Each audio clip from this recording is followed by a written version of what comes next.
ମୁଁ doctor Nishchit Ranjan Kabat, assistant professor department of urology, IMS and SUM hospital Bhubaneswar कार्यरत। आज आम ओभरएक्टिव ब्लाडर बा ओडिया रे अत्यधिक सक्रिय परिस्रा थली विषय आलोचना करबा। ओभरएक्टिव ब्लाडर एक अति साधारण यूरोलॉजिकल समस्या जहाँकि प्रति एज ग्रुप लोक मानक ठारे देखा जाउथुवा बेले साधारणतः वयसाधिक महिला मानक ठारे 1.5 ରୁ 2 गुणा पुरुष अपेक्षा देखा जाय थाए।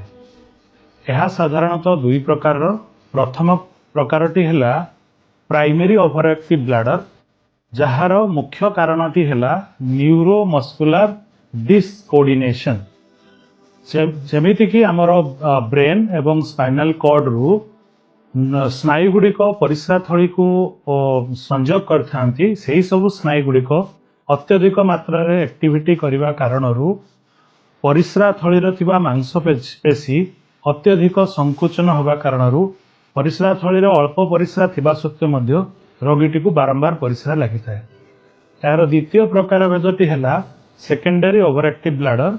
यार प्रमुख कारण गुड़िक है परिस्रा रास्ता रे थिबा प्रोस्टेट ग्लैंड रो वृद्धि, urinary tract infection, bladder stone, urethral structure disease एवं advance diabetes mellitus causing diabetic neuropathy.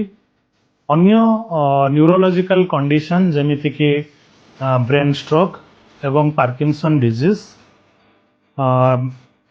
Anxiety, depression एवं ओबेसिटी। एबे आसीबा एही रोगर विभिन्न लक्षण गुड़िक संबंध में। ओभरएक्टिव ब्लाडर रोगी माने साधारणतः बारंबार परिस्रा जीवा, साधारणतः राति रे थरटू अधिक थर परिस्रा जीवा, तत्क्षणात परिस्रा लगिबा एवं तत्क्षणात परिस्रा लागू लागू टॉयलेट पहुंचवा पूर्व लुगापटारे परिस्रा हो जिबा। एही सबु लक्षण गुड़िक साधारणतः सेमानकर व्यक्तिगत जीवन को विशेष भाव में प्रभाव पकई थाए। एही रोग को चिन्हट करिया पई आमे साधारणतः brief clinical examination, brief history taking एवं प्रॉपर थरो क्लिनिकल एग्जामिनेशन एवं फोकस न्यूरोलॉजिकल एग्जामिनेशन आवश्यकता करिथाउ। आवश्यक थले फ्रीक्वेंसी वॉल्यूम चार्ट एवं ब्लाडर डायरी मध्य आवश्यकता पड़ी थाए। यह छड़ा ultrasound of the kidney urinary bladder, urine analysis, uroflowmetry एवं बेले बेले यूरोडायनामिक स्टडी रो मध्य आवश्यकता होई थाए। एही रोगर चिकित्सार प्रथम लाइन ऑफ थेरापी होची बिहेवियरल थेरापी।